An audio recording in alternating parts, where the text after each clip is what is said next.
ॐ अज्ञानतिमिरान्धस्य ज्ञानाञ्जनशलाकया चक्षुरुन्मीलितं येन तस्मै श्रीगुरवे नमः।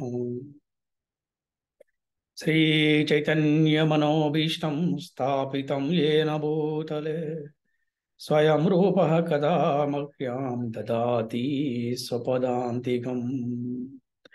नमो विष्णुपदाय कृष्णप्रेष्ठाय भूतले श्रीमते भक्तिवेदान्त स्वामिनिति नामने। नमस्ते सरस्वती देवे गौरवाणी प्रचारिणे निर्विशेषा शून्यवादी पाश्चात्य देशतारिणे। जय श्री कृष्ण चैतन्य प्रभु नित्यानंद श्री अद्वैत गदाधर श्रीवासादि गौर भक्त वृंद। हरे कृष्णा कृष्ण कृष्ण हरे हरे, हरे राम राम राम हरे हरे। ओम नमो भगवते वासुदेवाय। ओम नमो भगवते वासुदेवाय। ओम नमो भगवते वासुदेवाय। ओम नमो भगवते वासुदेवाय।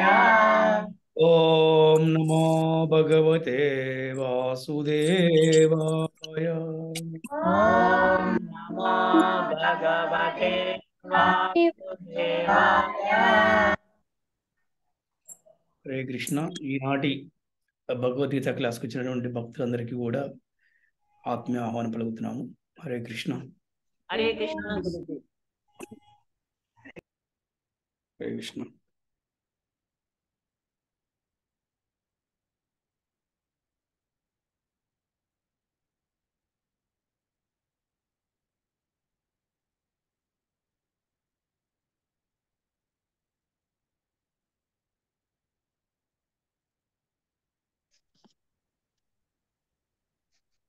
ఈరోజు 6వ అధ్యాయము 18వ శ్లోకం నుంచి మనము 18వ శ్లోకం నుంచి 20వ శ్లోకం వరకు చెప్పుకుంటాం మనం ఈ రోజున.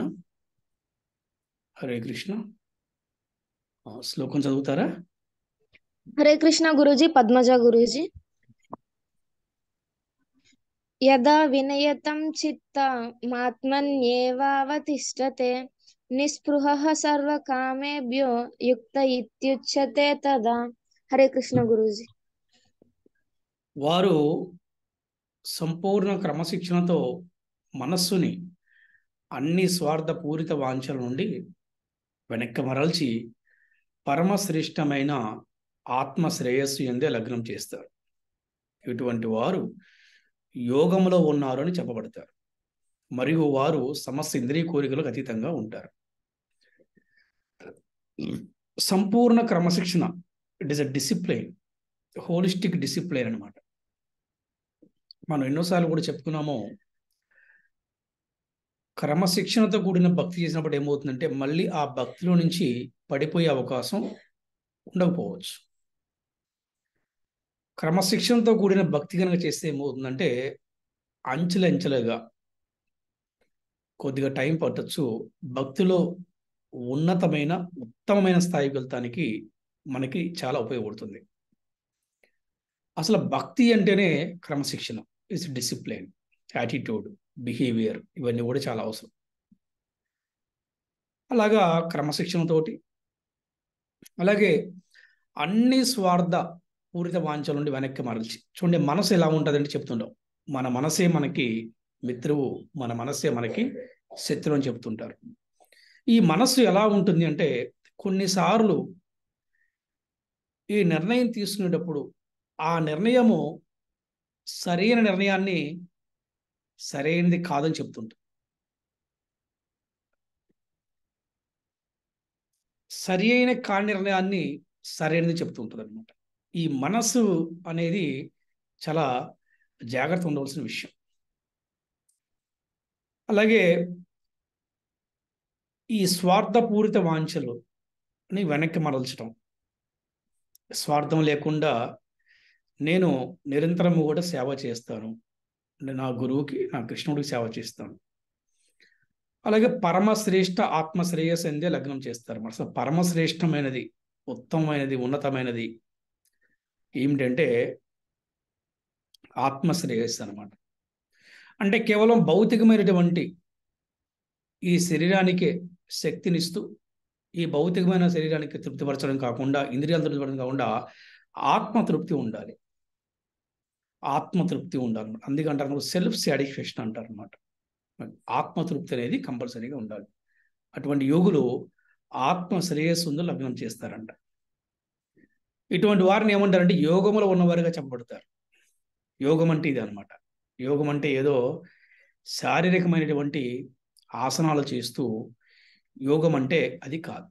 యోగం అంటే ఏంటి మనం చెప్పుకున్నాం, భగవంతుని చేరుకునే మార్గాన్ని యోగం అంటారు అన్నమాట. ఆత్మకి పరమాత్మకి, ఆత్మ పరమాత్మను చేరుకునే ఏదో ఒక ప్రక్రియ ఉంది, దాన్ని యోగం అంటారు. ఆత్మకి పరమాత్మకు ఉన్న సంబంధాన్ని యోగం అంటారు అనమాట. ఈ విధంగా మన యోగం గురించి మనం చాలాసార్లు కూడా చెప్పుకున్నాం మనం. అలాగే వారు సమస్త ఇంద్రియ కోరికలకి అతీతంగా ఉంటారు. మనం చెప్పుకున్నాం ఇంద్రియ కోరికని చాలా ప్రమాదం.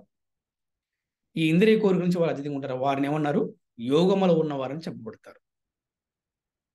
వీరిని యోగములో ఉన్నవారిగా చెప్పబడతారు. అంటే సంపూర్ణ క్రమశిక్షణతో మనస్సుని స్థిరంగా ఉంచటం. మనకి 12వ అధ్యాయంలో 8, 9, 10 శ్లోకాల్లో వస్తుంది. అంటే 12వ అధ్యాయం 8వ శ్లోకంలో ఉంటున్నాం. ఏముంటుంది అంటే అక్కడ, ఓ పార్థ, నీ మనస్సుని నా యందు లగ్నం చేసినచో నీవు నాతో నివసిస్తావు అని చెప్తున్నాడు. ఈ మనస్సుని స్థిరంగా ఉంచటం ఎలా అంటే ఈ క్రమశిక్షణతోటి, స్వార్థపూరిత వాంఛల నుంచి బయటపడటం, ఇంద్రియ కోరికల నుంచి బయటపడటం చేస్తే కనుక మనస్సుని మనం స్థిరంగా ఉంటుంది. ఎప్పుడైతే మనస్సు స్థిరంగా ఉంటుందో మనం తీసుకునే ఆలోచనలు, అలాగే మనం తీసుకునే నిర్ణయాలు కూడా చాలా చక్కగా ఉంటాయి. దీని గురించి ప్రభుపాదుల వారు మనకి భాష్యం ఏ విధంగా రచించారో మనసారి చర్చారు. హరే కృష్ణ. భాష్యం చదవద్దండి.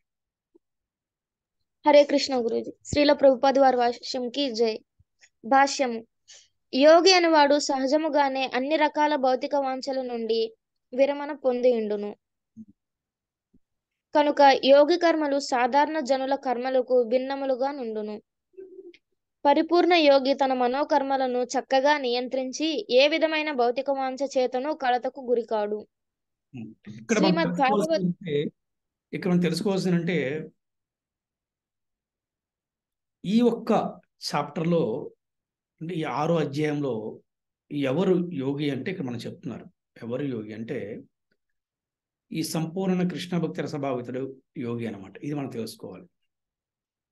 అలాగే తన కర్మలు చేస్తున్నప్పుడు కర్మలు చేయనివాడిగా ఉంటాడు. ఎందుకంటే తన కర్మలని భగవంతుడు సంబంధం పెట్టుకుని కర్మలు చేస్తున్నాడు కాబట్టి అతను కర్మలు చేయనివాడిగా ఉంటాడని మనకు తెలుస్తుంది. అవి చూడటానికి సాధారణ కర్మల్లా ఉంటాయి, అవి చూసేవాళ్ళకి అలా ఉంటుంది. కానీ అతను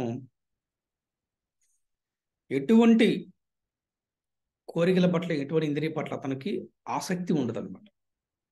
హరే కృష్ణ. కంటిన్యూ చేయాలి. శ్రీమద్ భాగవతమునందు తెలుపబడినట్లు అట్టి పరిపూర్ణత్వ స్థితిని కృష్ణ చైతన్యవంతులు అప్రయత్నముగానే పొందుదురు. అంబరీష మహారాజు మొట్టమొదట తన మనస్సును శ్రీకృష్ణ పాద పద్మముల చెంత నిలిపెను. తదుపరి అతడు తన పలుకులను ఆ దేవాది దేవుని దివ్య గుణములను వర్ణించుటయందును, తన హస్తములను శ్రీహరి మందిరములను శుభ్రము చేయుటనందును, తన కర్ణములను అచ్యుతుని లీలలను శ్రవణము చేయుటయందును, తన చక్షువులను ముకుందుని దివ్య రూపములను వీక్షించుటయందును, తన దేహమును భక్తుల దేహములను స్పృశించుటయందును, తన నాసికను శ్రీకృష్ణ భగవానునికి అర్పింపబడిన పద్మముల సువాసనను గ్రహించుటయందును, తన జిహ్వను ఆ భగవానుని చరణ కమలములకు అర్పించిన తులసీ దళములను రుచి చూచుటయందును, తన పాదములను శ్రీహరి తీర్థ క్షేత్రములకు మరియు మందిరములకు వెళ్ళుట ఎందును తన శిరస్సును హృషికేశునికి ప్రణామములర్పించుటకు ఎందును వినియోగించెను. అతడు తన కోరి ఇక్కడ చూడండి, అంబరీష మహారాజు ఒక గొప్ప భక్తుడు. భాగవతంలో అంబరీష మహారాజు గురించి చాలా గొప్పగా మన ఆచార్యులు వర్ణించడం జరిగిందన్నమాట. అంబరీష మహారాజు గొప్ప శుద్ధ భక్తుడు అన్నమాట. ఆ శుద్ధ భక్తుడి గురించి భాగవతాలు మన ఆచార్యులు ఎంత చక్కగా వర్ణించారంటే, మనకి నవవిధ భక్తి మార్గాలు అని చెప్పి ఉంటాయి. ఎవరైనా ఒక మార్గాన్ని అనుసరించినప్పుడు కూడా భగవంతుని చేరుకుంటారు. మొట్టమొదటి శ్రవణము, కీర్తనము తోటి మొదలు. శ్రవణము, కీర్తనము, వందనము, ఆత్మనివేదనము, పాదసేవదనము, దాస్యము, అర్చనము, సఖ్యము, ఇవన్నీ కూడా మనకి 9 నవవిధ మార్గాలు ఉంటాయి. కానీ 9 మార్గాల్ని కూడా ఆచరించిన వాడు, 9 మార్గాలను అనుసరించిన వాడు అంబరీష మహారాజు. ఆయన్ని భక్త అంబరీష మహారాజు అంటారన్నమాట.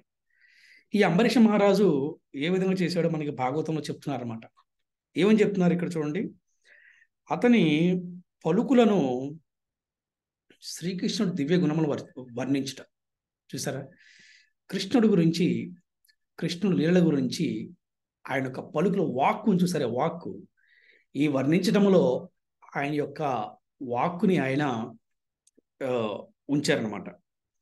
తన హస్తములను ఏ విధంగా తన చేతులు ఉన్నాయో వీటిని శ్రీహరి మందిరం శుభ్రం చేయటం ఉంచారనమాట.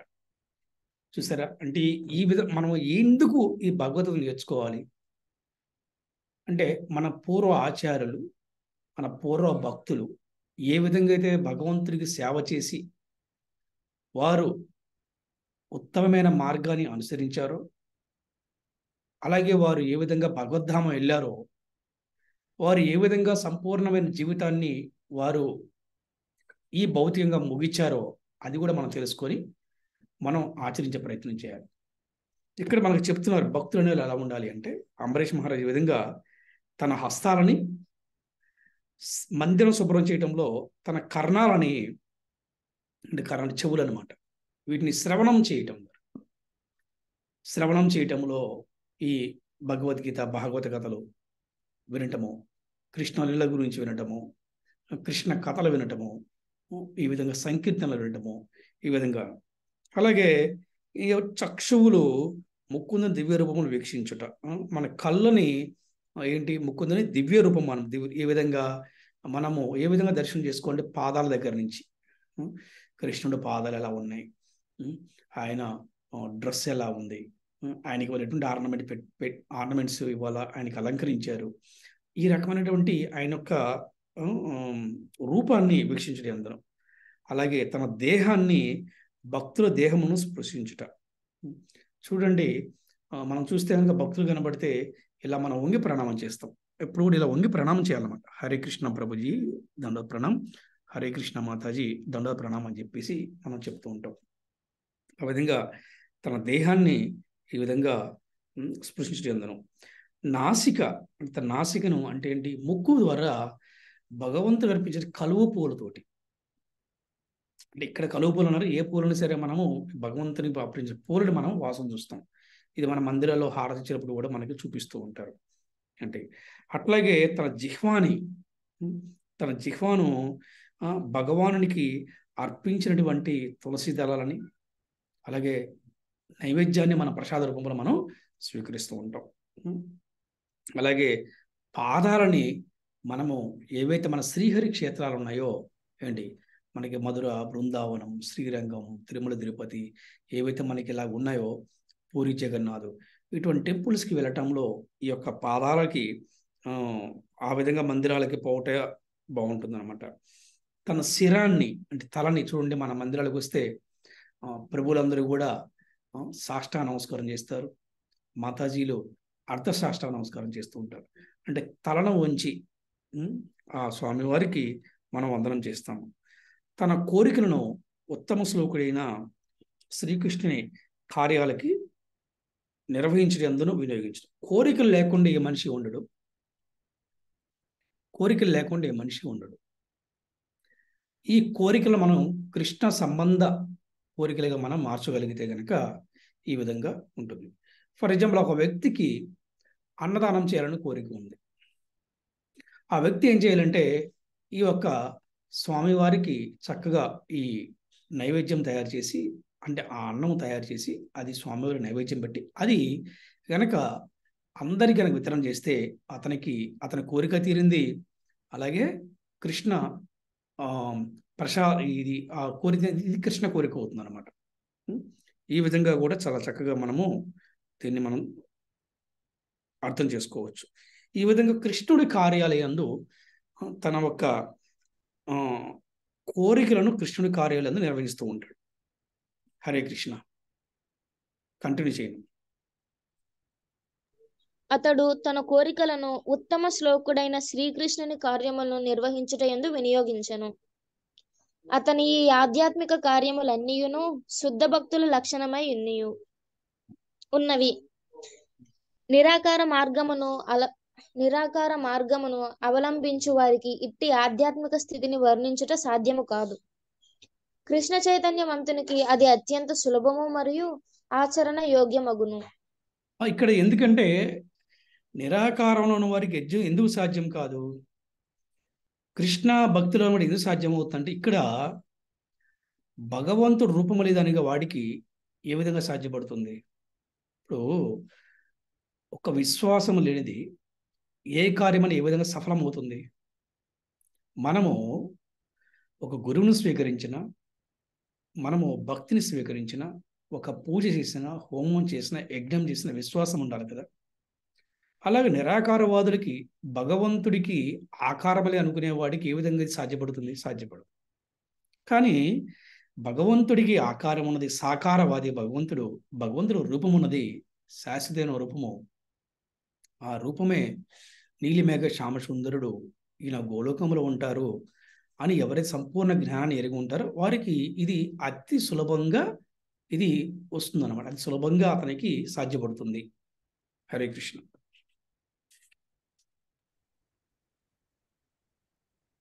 ఈ విషయము పైన వర్ణింపబడిన అంబరీషుని కార్యముల ద్వారా విదితమగుచున్నది. నిత్య స్మరణ ద్వారా శ్రీకృష్ణ భగవానుని చరణ కమలముల చెంత మనస్సు లగ్నము కానిదే అట్టి ఆధ్యాత్మిక కర్మలు ఆచరణీయములు కాజాలవు. కనుక శ్రీకృష్ణుని భక్తి యుక్త సేవయందలి కర్మలు అర్చనము అనగా ఇంద్రియములనన్నింటినీ శ్రీకృష్ణ భగవానుని సేవలో నెలకొల్పుట అనబడును. వాస్తవమునకు మనస్సుకు ఇంద్రియములకు ఏదియో ఒక వ్యాపకం ఉండవలెను. కర్మలను త్యజించుట ఆచరణీయము కాదు. కనుకనే సామాన్య జనులకు, ముఖ్యముగా సన్యాసాశ్రమునందు లేని వారికి పైన వర్ణింపబడినటువంటి దివ్యమైన ఇంద్రియములను, మనస్సును ఆధ్యాత్మిక కార్యముల యందు నెలకొల్పుటయే ఆధ్యాత్మికానుభూతి ప్రాప్తికై చక్కని విధానము, అదియే యుక్తము అని భగవద్గీత తెలుపుచున్నది. హరే కృష్ణ గురూజీ. ఏదో ఒక వ్యాపకం ఉండాలి. ఏ వ్యాపకము లేకుండా ఇది సాధ్యపడే విషయము కాదు. ఎందుకంటే ఏదో ఒక వ్యాపకం ఉండాలి. ఒక మనిషి ఏమీ చేయకుండా ఉండలేడు. ఒక మనిషి ఎటువంటి కర్మను త్యజించలేడు. తప్పకుండా తన కర్మను ఆచరిస్తాడు. అందుకని ఏదో ఒక వ్యాపకం ఉండాలి. కాబట్టి అతను కృష్ణ భక్తి అనే ఒక వ్యాపకం ఉందనుకోండి, అతను చక్కగా ఏంటంటే అతను ఈ యొక్క భక్తితో సేవలో ఉండటం వల్ల అతను ఏమవుతాడంటే ఒక మంచి భక్తులు అవడానికి చాలా చక్కగా ఉంటుంది. అందుకని ఇంద్రియ మనోవ్యాపకము ఆధ్యాత్మ ప్రాప్తిగా చక్కని విధానమై ఉన్నదన్నమాట. ఈ ఒక్క ఇంద్రియాలను నిగ్రహించటం, ఎప్పుడు కృష్ణుడి గురించి ఆలోచించడం, కృష్ణుడి గురించి స్మరించటం, కృష్ణ నామ జపం చేయడం, భగవద్గీత భాగవతాల శ్రవణము కీర్తనము చేయటం, ఈ విధంగా వ్యాపకంగా చేయడం వల్ల ఏమవుతుందంటే దాన్ని ఏమంటారు? యుక్తము అని భగవద్గీత తెలుపబడుతున్నది. హరే కృష్ణ. హరే కృష్ణ.